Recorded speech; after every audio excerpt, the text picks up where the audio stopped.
नमस्कार, प्रणाम, आदाब, वंदे मातरम, भारत माता की जय। प्यारे बच्चों, साथियों, मित्रों, सभी का स्वागत है चौहान इंग्लिश कैंपस पटना में। और डेली का आपका टैगलाइन क्या होता है? सफलता से कम कुछ भी मंजूर नहीं, नथिंग लेस देन सक्सेस। सफलता चाहिए तो चाहिए। आप पढ़ने क्या वाले हैं? One word substitution. One word substitution short form में इसे OWS भी कहते हैं। हिंदी में आपने पढ़ा होगा अनेक शब्द का एक शब्द, वही आप यहां पे पढ़ने वाले हैं। और आपके एग्जाम में वोकैबुलरी सेक्शन से syno anto idiom and phrase spelling test and आपका ये आता है OWS अनेक शब्द का एक शब्द, तो आपको ये पढ़ना ही पड़ेगा। और आज से इसका प्रारंभ कर रहे हैं। इसको पार्ट 1 है आपका वन वर्ड सब्स्टिट्यूशन। ये कैसे होता है, कैसे इसे डील करेंगे, आप जरूर सीखेंगे। लेकिन उससे पहले आपके सामने ये सुविचार थॉट ऑफ द डे क्या लिखा हुआ है, ध्यान से समझने की आप कोशिश करेंगे। देखिए क्या लिखा हुआ है। Do not allow people to dim your shine. किसी भी इंसान को इतना अनुमति ना दें कि वो आपकी चमक को कम कर दे। यानी कि सामने वाले की बात का प्रभाव आप पे पड़े, नकारात्मक प्रभाव पड़े, इतना अधिकार किसी को नहीं देना है। इसका मतलब इतनी तवज्जो, इतना सम्मान सामने वाले को नहीं देना कि आपके पॉजिटिविटी को नेगेटिविटी में कन्वर्ट कर डाले, है ना जी। कोई अगर आपको अंडर एस्टिमेट कर रहा है तो करने दीजिए, उसका इंपैक्ट आप पे नहीं पड़ना चाहिए। वही बोला गया कि do not allow people to dim your shine. आपके शाइन को कोई डीम कर दे, ये आपको नहीं करना। ये रहा आपका क्या शाइन है भैया। आपकी चमक को कोई डिम कर दे, धुंधला कर दे, कम कर दे, इतना तवज्जो किसी को भी नहीं देना जिंदगी में। बिकॉज क्योंकि दे आर ब्लाइंड, वो अंधे होते हैं। They are blind. अगर कोई आपकी चमक को कम कर रहा तो हो सकता है उसे आपकी चमक नहीं दिखती है, और नहीं दिखना उसकी समस्या हो सकती है, आपकी नहीं। आगे क्या? टेल देम, और उनसे कहिए to put some sunglasses on, कि चश्मा चढ़ा लो और हमारी चमक को देखो, हमें अंडर एस्टिमेट करने की कोशिश ना करो। बोला जाता है ना किसी के अभाव में जियो, ना किसी के प्रभाव में जियो। ये जिंदगी है आपका, इसे अपने स्वभाव में जियो। तो किसी की बात का प्रभाव आपके लाइफ पे, आप पे नहीं पड़ना चाहिए। अपने काम को मस्त होके करते रहिए, सफल होने की कोशिश कीजिए। कौन क्या बोल रहा है, नहीं बोल रहा है, आपको ध्यान बिल्कुल भी नहीं देना है। लोगों का काम है या तो वो ताली बजाएंगे या तो वो गाली देंगे, तो उनको जो करना है उन्हें करने दीजिए। आपका काम है अपने काम को अच्छे तरीके से करना। आप अपने काम को करते रहिए, चमकते रहिए, सीखते रहिए, आगे बढ़ते रहिए। चलिए, तो ये आपका थॉट, आपका सुविचार था, है ना। कोई भी आपको अंडर एस्टिमेट करे, आपको सेल्फ डाउट नहीं करना, खुद की काबिलियत पे संशय नहीं करना है, आगे बढ़ने की कोशिश करते रहनी है।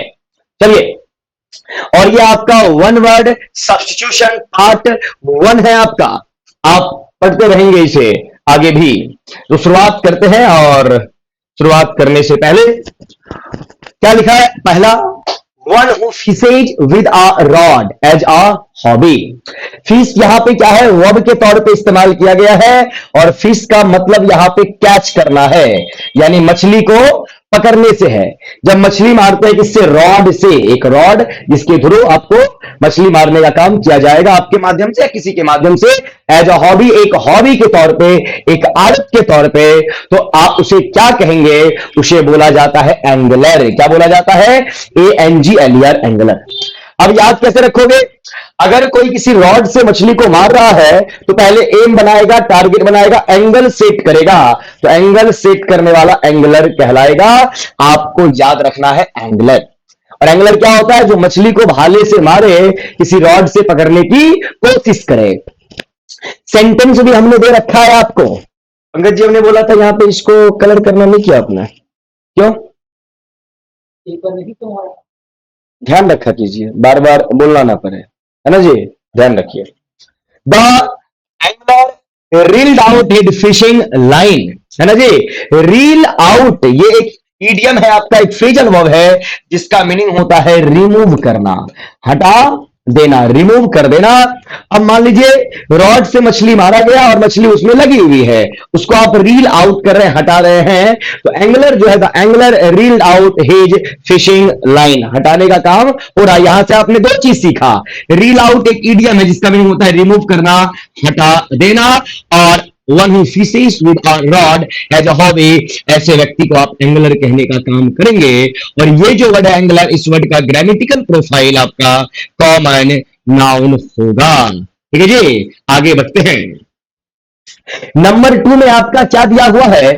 नंबर 2 में ध्यान दीजिए, one who writes down one's dictation. यहां पे चीजों को समझना है। वन हु राइट, राइट का मीनिंग आप जानते हैं लिखना होता है। राइट डाउन ये फ्रेजल वर्ब हो गया लिखने से। वंस डिक्टेशन, अब वर्ड को समझिए, यहां पे डिक्टेशन वर्ड में एक रूट वर्ड आया है DICT। अब DICT डिक्ट, ये अपने आप में रूट वर्ड है। इस डिक्ट वर्ड का मीनिंग क्या होता है समझाने की कोशिश करता हूं। डिक्ट वर्ड का मीनिंग होता है टू राइट, या इसी डिक्ट का एक और मीनिंग होता है टू डिस्क्राइब, है ना जी, चीजों को लिखना या वर्णन करना। अब डिक्टेशन वर्ड से याद आ रहा होगा, स्कूल के दिनों को याद कीजिए, सर या मैडम को वो आगे से बोलते थे और आप पीछे से लिखते थे। तो डिक्टेशन का मीनिंग कहीं ना कहीं बोलने से संबंधित भी है, यानी आप इसे टू स्पीक भी बोल सकते हैं। यानी डिक्टेशन का मीनिंग बोलना होता है, लिखना होता है और उसको एक्सप्लेन करना होता है, रूट वर्ड है। और उसी डिक्ट से आपका डिक्टेशन बना है, सर मैडम बोलते थे और आप लिखने का काम करते थे, डिक्टेशन वही आया। यहीं से ढेर सारा वर्ड आता है, यहीं से आपका वर्ड बनता है डिक्टेटर। और डिक्टेटर कौन होता है? जो तानाशाह है, इसी को बोला जाता है ऑटोक्रेट। ऑटोक्रेट, क्रैट का मीनिंग रूल एंड रेगुलेशन होता है। वो ये क्या होता है? रूल एंड रेगुलेशन, नियम और कानून। और ऑटो का मीनिंग होता है आपका शेल्फ, यानी शेल्फ रूल, यानी खुद का शासन, जो मन में आएगा वही करेंगे, ऑटोक्रेट। डिक्टेटर तानाशाह, हिटलर को याद कीजिए। और तानाशाह जो भी होते हैं उनका यही कहना है कि हमने जो बोल दिया वो बोल दिया। तो कहीं ना कहीं डिक्टेशन का मीनिंग लिखना, बोलना या एक्सप्लेन करना होता है। तो one who writes down one's dictation, जो अपने द्वारा कहे गए शब्दों को लिखने का काम करेगा, उसे क्या बोलते हैं? एमेनवेंसिस। एमेनवेंसिस बोला इसे जाएगा। ठीक है जी। इसी को आप एक चीज और बोल सकते हैं, इसका नाम दिया जाता है मैन्युस्क्रिप्ट। मैन्युस्क्रिप्ट यानी हाथ से लिखी गई कोई चीज, हस्तलिपि जो आप बोलते हैं, manuscript. Sentence: official documents generally can be called amanuenses, materials और files। ऑफिशियल जो भी चीजें होती हैं वो जनरली amanuenses होती है, मैन्युस्क्रिप्ट होती हैं, जिसको हाथ से लिखा जाता है, उसको एक्सप्लेन किया जाता है, बताया जाता है। ठीक है जी, उम्मीद करता हूं बात पल्ले पड़ी होगी। और एक चीज और, जब वन वर्ड में आपका वन हु वाला मामला आ जाए, हु किसी भी चीज को इंडिकेट करेगा तो लिविंग कंटेंट को क्वालिफाई करेगा, और उस वर्ड का ग्रामेटिकल प्रोफाइल जो आपका होता है बाबू, वो कॉमन नाउन होता है। इतना आपको ध्यान में रखना पड़ेगा। ठीक है जी, चलिए नेक्स्ट नंबर 3 है आपका, और यहां पे क्या बोला जा रहा? One who believes that nothing can be known about God or of anything except material thing, agnostic. क्या बोला गया? ध्यान से समझिए।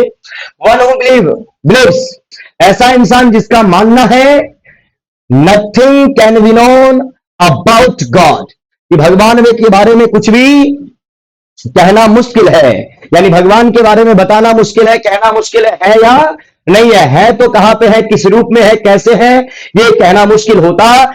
ऐसा जिन लोगों का मानना है उनको आप क्या बोलेंगे? एग्नोस्टिक। क्या बोला जाएगा भैया? एग्नोस्टिक। और एग्नोस्टिक में एक रूट वर्ड आया है GNOS। क्या है? GNOS। ये आपका एक रूट वर्ड है जिसका मीनिंग होता है नॉ, या नॉलेज बोल सकते हैं, KNOWLEDGE, नॉलेज, ज्ञान। अब यहीं से ढेर सारा वर्ड बनता है आपका डायग्नोसिस, है ना जी, जब ट्रीटमेंट करते हैं डॉक्टर, डायग्नोसिस। प्रोग्नोसिस, कौन सा वर्ड बोला है? प्रोग्नोसिस, PROG, प्रोग्नोसिस, है ना जी। प्रो वर्ड का मीनिंग क्या होता है भैया? प्रो का मीनिंग बिफोर, और नोसिस का मीनिंग जानना होता है, जिस चीज को पहले से आप जानते हैं, प्रोग्नोसिस बोला जाता है। डायग्नोसिस, निवारण करना। तो GNOS अपने आप में रूट वर्ड है जिसका मीनिंग होता है नॉलेज। क्या होता? नॉलेज। तो यहां पे जो ये बोलता है कि भगवान के बारे में कुछ जाना गया, नहीं जाना गया, नथिंग कैन बी नॉन, उसे एग्नोस्टिक बोलेंगे। और यहां पे ये वर्ड जो आपका है ए, ये आपको हिंट कर रहा है कि ए का मीनिंग, ए अगर सफिक्स हो जाता है तो इसका मीनिंग नॉट भी निकलता है, नेगेटिव सेंस में भी निकलता। आप नॉर्मल बोलते हैं, वहीं पे उसका एंटोनिमस वर्ड आप एब नॉर्मल बोलते हैं, सामान्य और असामान्य। तो यहां पे एग, ए का मीनिंग नॉट और नॉस का मीनिंग नॉलेज, यानी आपको जानकारी नहीं है किस चीज के बारे में, धर्म के बारे में, भगवान के बारे में, उसे आप एग्नोस्टिक बोलने का काम करेंगे। और उम्मीद करता हूं बात पल्ले पड़ी होगी। सेंटेंस क्या दिया हुआ, an agnostic is a daughter.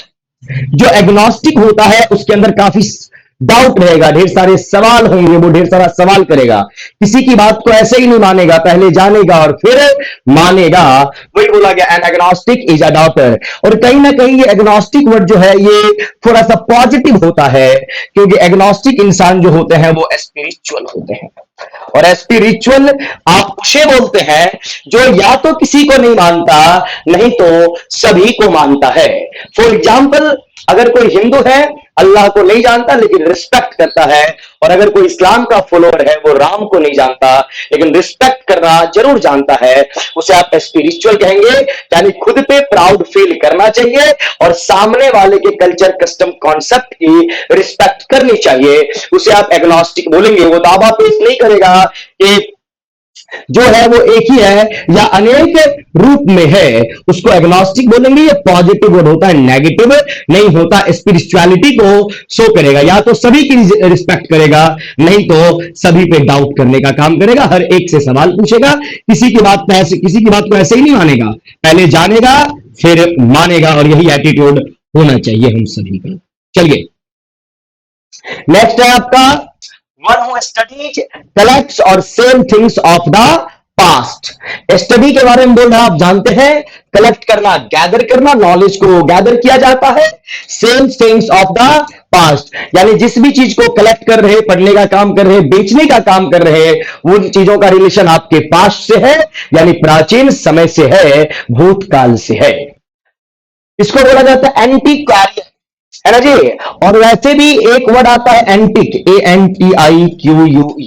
इस एंटिक वर्ड का मीनिंग होता है एंशियंट, और एंशियंट वर्ड का मीनिंग होता है, एंशियंट वर्ड का मीनिंग ओल्ड, यानी कि पुराना, जिसका रिलेशन पास्ट से है। सेंटेंस क्या दिया हुआ था, library is rich in historical and antiquarian works. आपका जो लाइब्रेरी है ना, the library is rich in, rich in का मतलब यहां पे प्लेंटी के सेंस में है, प्रचुर मात्रा, है ना जी, एम्पल, AMPLE, प्रचुर मात्रा। यानी लाइब्रेरी भरा पड़ा है किस चीज से, हिस्टोरिकल कंटेंट से। और हिस्टोरिकल यानी हिस्ट्री, जो बीती हुई बात को बताए, जिसका रिलेशन पास्ट से हो। एंटिक्वारियन वर्क्स, क्लियर है जी, प्राचीन चीजों के बारे में। तो one who studies, collects or same things of the past. Antiquarian, यहां से एंटिक वर्ड आया, एंशियंट जिसका मीनिंग ओल्ड होता है, पुराना होता है। चलिए next, number 5, the person who is between 13 to 18 years. ऐसा इंसान, ऐसा पर्सन, चाहे वो लड़का हो या लड़की हो, हु इज बिटवीन 13 to 18, उसको क्या बोलते हैं, एडोलसेंट, किशोरावस्था। क्या बोलोगे, एडोलसेंट बोला जाएगा। और एडोलसेंट वर्ड जो आपका है, ये नाउन भी है और ये आपका एडजेक्टिव भी है। और एडोलसेंट का एब्स्ट्रैक्ट नाउन फॉर्म क्या हो जाता है, ADOLESCENCE, एडोलसेंस। और एडोलसेंस वर्ड का ग्रामेटिकल प्रोफाइल वो आपका एब्स्ट्रैक्ट नाउन होता। एडोलसेंट ये एक स्टेट है, एडजेक्टिव भी है और नाउन भी है। सेंटेंस क्या दिया हुआ था, adolescent life is most important. बिल्कुल बात सही है कि एडोलसेंट लाइफ जो होती है, ये जो आपकी उम्र है, ये जिंदगी में कुछ करने की उम्र होती है, इसलिए आपके लिए मोस्ट इंपॉर्टेंट है। और इस समय आपको सही और गलत चीजों से बचना चाहिए, यानी आपके आसपास के जो लोग हैं वो आपको जागरूक करें, अवेयर करें, क्या सही है क्या गलत है, क्योंकि इसी एज में जाके हमसे गलतियां होती हैं और ब्लंडर फिर बाद में होता है। The adolescent life is most important. ये जो 13 से 18 का एज है, बड़ा ही डेंजरस एज माना जाता है।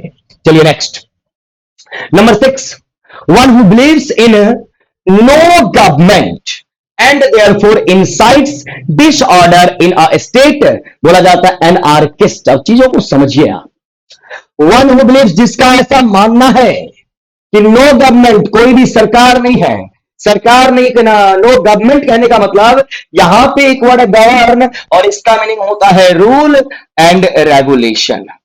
रूल एंड रेगुलेशन, और गवर्नमेंट का काम भी है नियम और कानून को बनाए रखना, उसको मेंटेन करना, उसको कंटिन्यू रखना।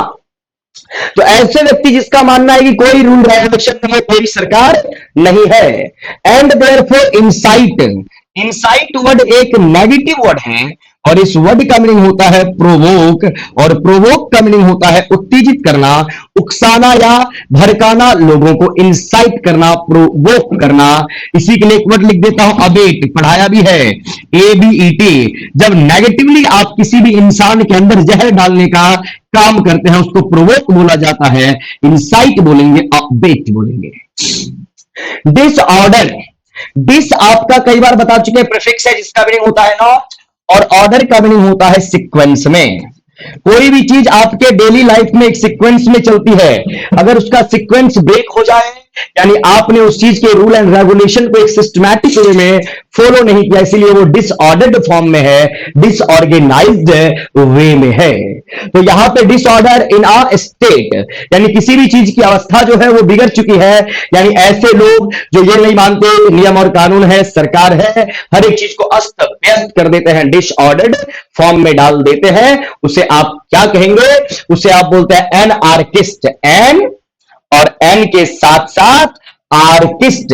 अब यहां पे एक वर्ड आया है आर्क, समझिएगा, ARCH, ये अपने आप में एक रूट वर्ड है, और आर्क का मीनिंग क्या होता है बाबू? Rule and regulation, rule and regulation, नियम और कानून। और यहीं से ढेर वर्ड बनता है आपका, क्या बनता है देखिए, मोनार्की, मोनार्की है ना जी, यहीं से वर्ड बनता है पैट्रियार्की, पढ़ाऊंगा ये रूट वर्ड, यहीं से वर्ड बनता है मैट्रियार्की। अब इन तीनों वर्ड को समझा देते हैं बाबू। देखिए आर्क का मीनिंग रूल एंड रेगुलेशन है, तो मोनार्की वर्ड का मीनिंग होता है किंग, यानी राजा, यानी कि मोनार्की राजतंत्र बोला जाता है जहां पे किंग एंड क्वीन का कॉन्सेप्ट है। पैट्रियार्की में यह आपका पैटर वर्ड है, और पैटर का लेना देना फादर से होता है, यहीं से आपको वर्ड मिलता है पैटर्नल। आप बोलते हैं पैटर्नल अंकल, पैटर्नल मतलब रिलेटेड टू फादर, पिताजी के जो साइड से है। और MATR ये आपका मैटर वर्ड है, मैटर का लेना देना आपके मदर से है, और यहीं से वर्ड बनता है आपका मैटरनल, रिलेटेड टू मदर। तो पैटर्नल मतलब फादर, फादर मतलब मैस्कुलिन जेंडर, और maternal means mother, mother means feminine gender. तो आप पैट्रियार्की बोलते हैं किसे? जहां पे पुरुष प्रधान, पुरुषों का चले, मेल डोमिनेट सोसाइटी, पुरुष प्रधान समाज पैट्रियार्कल सोसाइटी कहलाती है। और मैट्रियार्की से बनता है मैट्रियार्कल, स्त्री प्रधान समाज, है ना जी। तो आर्की वर्ड का मीनिंग होता है रूल एंड रेगुलेशन, चाहे आप मोनार्की बोले, पैट्रियार्की, मैट्रियार्की, है ना जी, समझ गए। यहां पे एनआरकी बोला गया, ए रहे या आपका एन रहे, मैक्सिमम टाइम इसका जो मीनिंग हो जाता है बाबू वो आपका हो जाता है क्या? Not, not. और आर्क का मीनिंग क्या हो गया? रूल, यानी जहां पे रूल और रेगुलेशन नहीं है। तीसरी बात, यहां पर सफिक्स क्या आया है? आईएसटी। कई बार बता चुके, दुनिया का कोई भी वर्ड अगर उसका सफिक्स आईएसटी हो, अगर शब्दों का ग्रामेटिकल प्रोफाइल जानना है तो आपके इसी चैनल पे साइनो एंटो का वीडियो डला हुआ है, उसे आप देखिए, आपको शब्दों की पहचान हो जाएगी, है ना जी। हमने बोला आईएसटी किसी भी वर्ड का सफिक्स हो, ग्रामेटिकल प्रोफाइल होता है कॉमन नाउन है। तो एनआर्किस्ट ऐसा इंसान जो नियम और कानून को ना माने, हिंदी में इसे बोलते हैं अराजकतावादी, अराजक तत्व, एंटी सोशल एलिमेंट, असामाजिक तत्व। यहां पे one who believes in no government and therefore incites disorder in a state, क्या बोला जाएगा? एनार्किस्ट। सेंटेंस बोला गया, he was apparently, apparently word का मीनिंग होता है बिल्कुल क्लियरली, स्पष्ट, clearly quite converted from his anarchist views. पहले वो एनार्किस्ट था, अराजक तत्व था, लेकिन अपने व्यू को अब बदल चुका है, और बदला है तो बिल्कुल ऐसा दिख रहा है कि अपरेंटली क्वाइट कन्वर्टेड, यानी बिल्कुल 100% बदल चुका है उसके एटीट्यूड, उसके बोली भाषा में ऐसा देखने को मिलता है। नेक्स्ट आपका कौन सा बाबू? Number 7, one who does not believe in existence of God. अभी आप भगवान के बारे में नहीं जान रहे थे, आपका सवाल था भगवान है या नहीं है, है तो कौन है, कहां है, कैसे, किस फॉर्म में है, उसको आपने एग्नोस्टिक बोला, जिसको डाउट है। लेकिन जो इस बात को लेके कंफर्म हो कि one who does not believe in existence of God, जो ये कहे कि भगवान है ही नहीं है, एग्नोस्टिक इंसान ये बोलता है कि है या नहीं है तो कहां है, कैसा है, दिखता कैसा है, काम क्या है, उसको एग्नोस्टिक बोलेंगे। जो एग्जिस्टेंस पे डाउट करे, लेकिन जो एग्जिस्टेंस पे ये बोले कि भगवान है ही नहीं, उसको क्या बोलोगे, तो उसको बोला जाता है अथिस्ट। अब थिस्ट वर्ड कहां से आया, एक वर्ड होता है बाबू आपका थियोलॉजी। क्या होता, थियोलॉजी।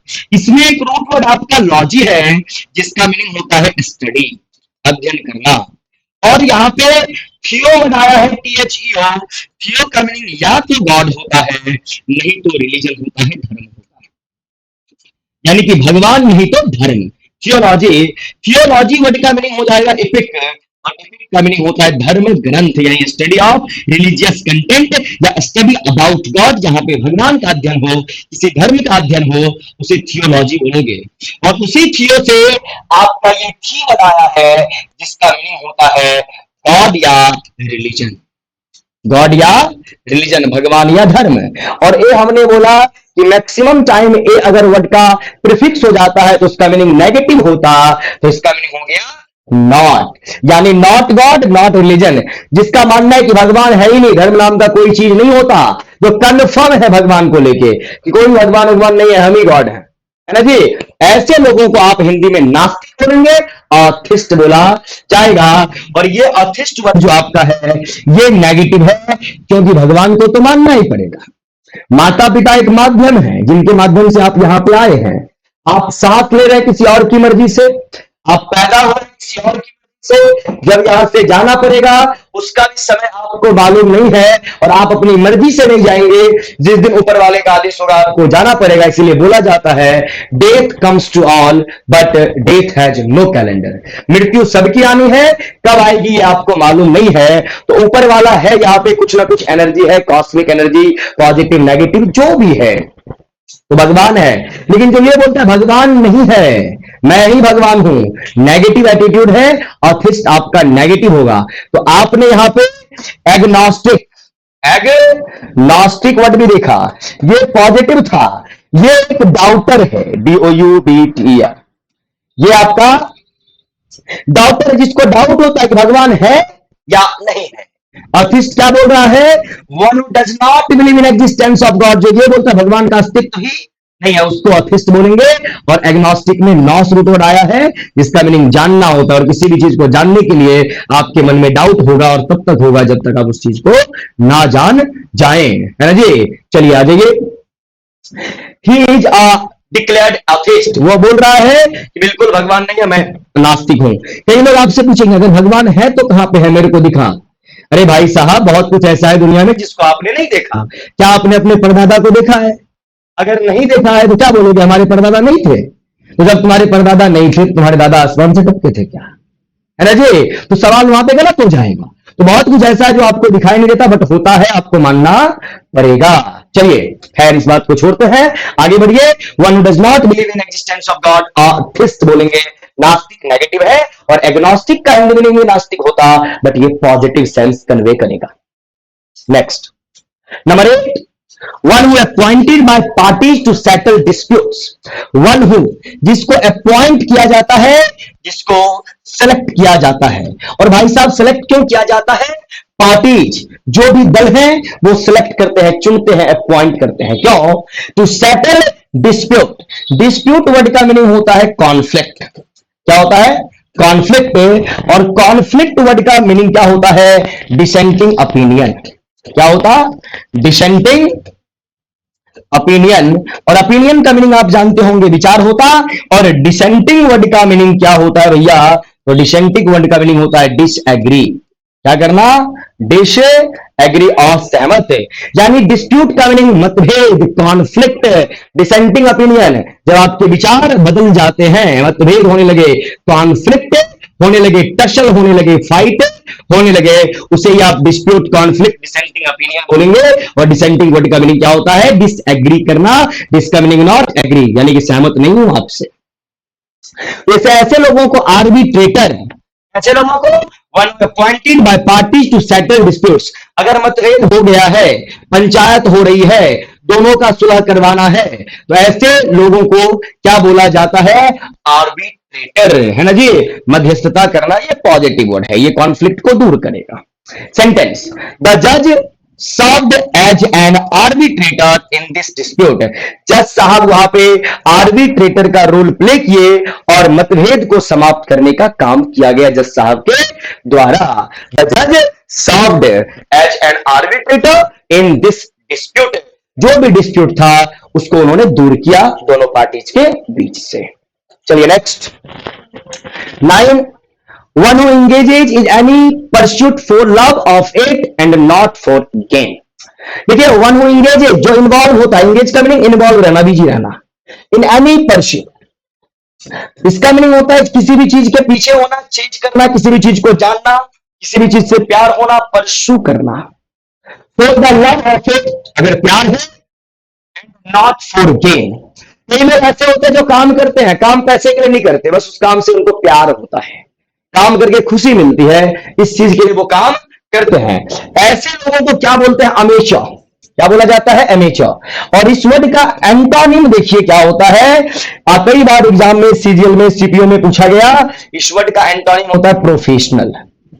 प्रोफेशनल, प्रोफेशनल यानी कि व्यवसाय, यानी काम आप कर रहे हैं, पैसे के लिए कर रहे हैं। अगर मैं पढ़ाता हूं, ये मेरा प्रोफेशन है ना जी। बट अगर मैं शौक से पढ़ा रहा होता, अमेचर, यानी प्यार से करते हैं, उसका पैसे से कोई लेना देना नहीं है। वही बोला गया, one who engages in any pursuit for the love of it and not for gain, यानी कुछ उसे फाइनेंशियल प्राप्त नहीं करना, अमेचर कहलाएगा। और इसका एंटोनिमस प्रोफेशनल होता है। ठीक है जी, यानी जो प्यार से किसी भी चीज को करे, शौकीन टाइप का, जिसको सिर्फ शौक है उस काम को करने का, खुशी के लिए।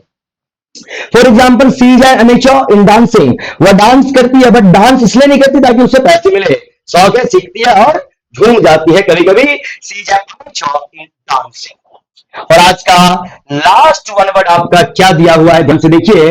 One who can use both hands with equal ease, है ना जी। वैसे इस वर्ड का मीनिंग होता है रिलैक्स होना।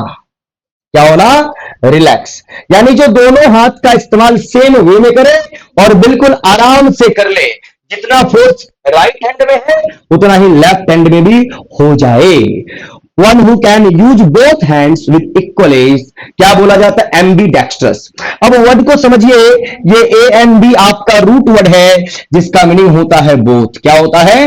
एम का मीनिंग बोथ। और ये डेक्स्टर वर्ड जो है, ये कहां से आया है? DEXTR। डेक्स्टर वर्ड का मीनिंग आपका होता है राइट हैंड। क्या होता है? Right hand. या डेक्स्टर वर्ड का मीनिंग कहीं ना कहीं पावर या टैलेंट निकलता है, टैलेंट या स्किल।